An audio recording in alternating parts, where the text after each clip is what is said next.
Et pour finir, l'espace vectoriel.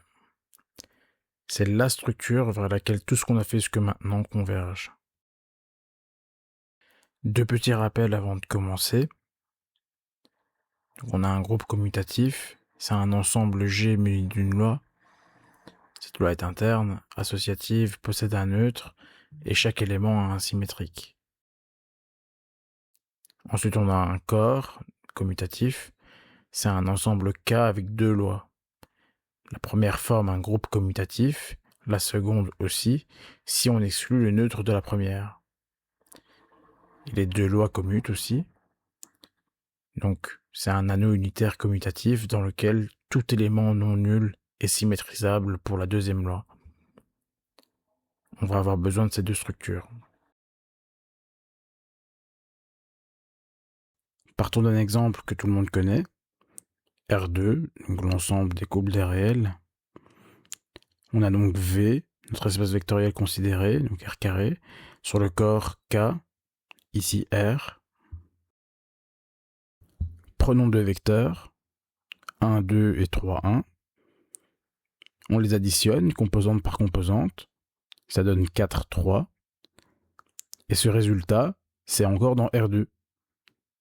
C'est une loi interne. Et si on vérifie, l'addition est associative, le neutre c'est le vecteur 0, 0, et le symétrique de 1, 2, c'est moins 1, moins 2. Toutes les propriétés y sont. R2 muni de l'addition est un groupe commutatif. Maintenant, on peut étirer un vecteur. On prend le vecteur 2, 1 et on le multiplie par 2. Ça donne le vecteur 4, 2. Le vecteur s'allonge, mais on peut aussi le raccourcir ou le retourner. Mais pour ça, on va avoir besoin d'une nouvelle loi. On la note point, et ce point prend un scalaire et un vecteur en entrée et renvoie un vecteur en sortie. C'est différent de la multiplication classique, car les deux opérandes ne viennent pas du même ensemble. Le scalaire vit dans R et le vecteur vit dans R2. Ce sont bien deux ensembles distincts. Et ce n'est pas tout. Si on regarde de plus près, on a que multiplier par 1 ne change rien au vecteur. Donc c'est le neutre scalaire. On a aussi que la multiplication distribue sur l'addition des vecteurs. Donc 2 fois 1, 2 plus 3, 1. C'est égal à 2 fois 1, 2 plus 2 fois 3, 1.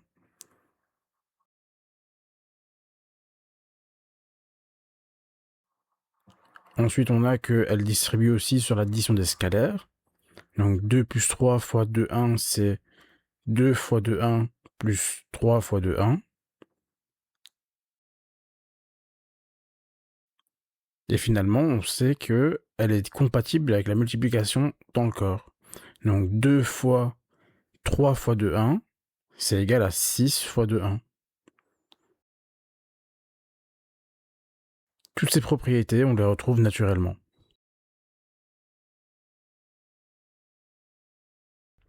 Ce qu'on vient de faire avec R2, on peut le refaire avec d'autres objets. Prenons les polynômes de degré au plus 3 à coefficient réel. On peut les additionner, coefficient par coefficient. Par exemple, le premier polynôme 1 plus 2x plus x carré plus le deuxième polynôme 3 plus x. Donc ça fait 4 plus 3x plus x carré. Donc le résultat est encore dans R3 de x, c'est une loi interne. Le neutre, c'est le polynôme nul. Le symétrique de P, c'est moins P. R3 de x muni de l'addition, c'est donc un groupe commutatif. On peut aussi multiplier un polynôme par un scalaire, donc 3 fois 1 plus 2x, ça fait 3 plus 6x. Le scalaire vient de R, et le polynôme vient de R3 de x. C'est donc une loi externe. Et toutes les propriétés y sont. Neutre scalaire, distributivité, associativité mixte, etc. Donc c'est exactement la même structure. R3 de x est un espace vectoriel sur R. Exactement la même structure que R2.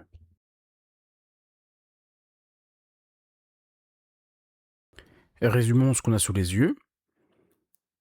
Donc on a deux ensembles. un corps K d'où on tire les scalaires, et un ensemble V dont les éléments sont les vecteurs. Sur V, on a deux lois. Le plus, qui est une loi interne, c'est-à-dire que on prend deux éléments de V et on obtient en sortie un élément de V. La deuxième loi, c'est le point, qui est une loi externe. Externe parce que les deux entrées ne viennent pas du même ensemble. On prend un scalaire dans K et un vecteur dans V, et on obtient un vecteur dans V.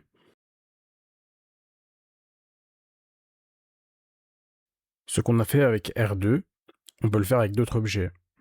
Donc Rn, donc c'est la généralisation, donc R2, R3, etc. Les matrices, les polynômes, on abstrait tout ça en fait. Au lieu de parler de cas particuliers, on va parler d'un espace V muni d'un corps K avec ses propres lois, étoiles et losanges, et de deux lois plus ses points sur V. En pratique, donc dans la plupart des cas, les distinctions de notation entre étoiles et plus et losanges et points seront omises. Quand tout ça vérifie certaines propriétés, on a un espace vectoriel.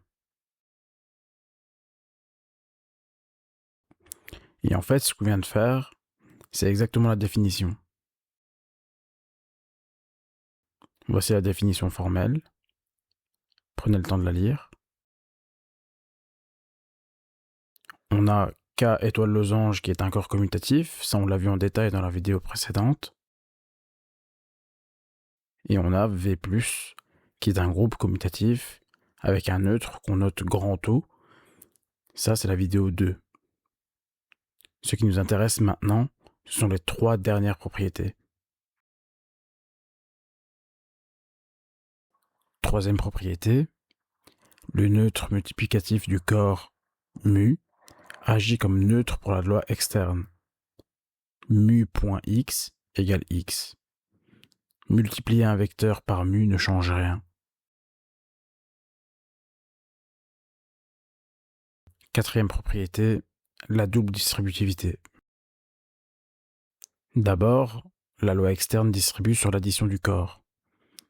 Alpha étoile bêta, le tout point x, égale alpha.x plus bêta.x. Ensuite, elle distribue sur l'addition des vecteurs.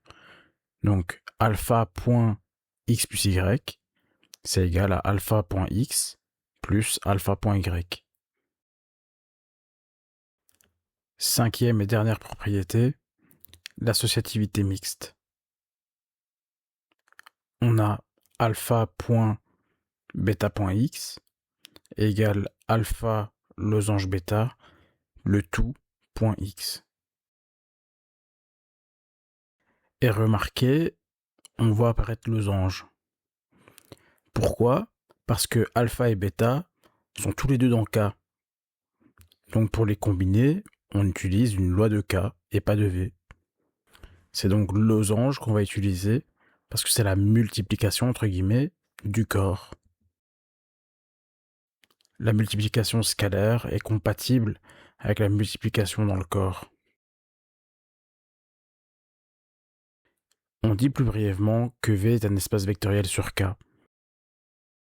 En pratique, on n'écrit plus étoile et losange, on note simplement plus et point, comme dans R. Et un espace vectoriel n'est jamais vide, il contient au moins le neutre, grand O. Le plus simple, c'est l'espace nul réduit à ce seul élément.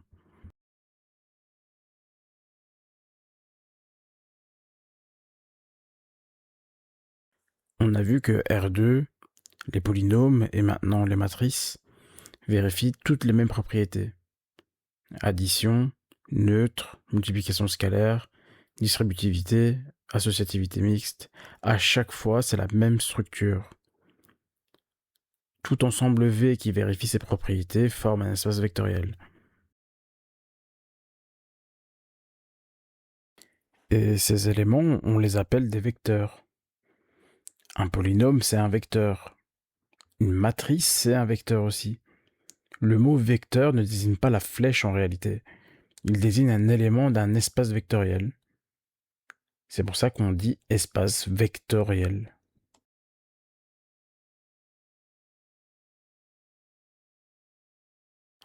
Mais la notion d'espace vectoriel va bien au-delà de ces trois familles. L'espace vectoriel nul, par exemple, donc réduit au seul vecteur 0, c'est aussi un espace vectoriel.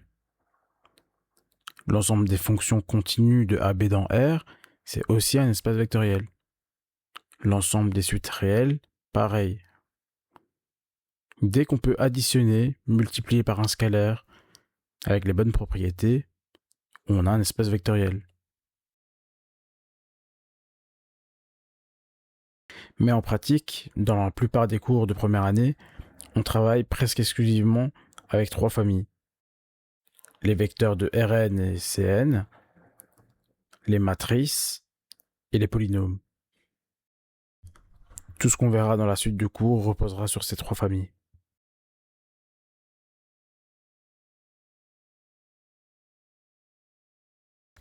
Récapitulons tout le parcours. On a commencé par les ensembles, un simple sac d'objets, puis le groupe, une loi interne avec ses propriétés, ensuite l'anneau, qui ajoutait une deuxième loi, le corps, qui rendait cette deuxième loi inversible, et maintenant l'espace vectoriel, qui utilise le corps pour agir sur un nouvel ensemble. Toute l'algèbre linéaire repose sur cette structure. On a donc construit, brique par brique, ensemble, loi, groupe, anneau, corps, etc. Et maintenant, voici l'espace vectoriel.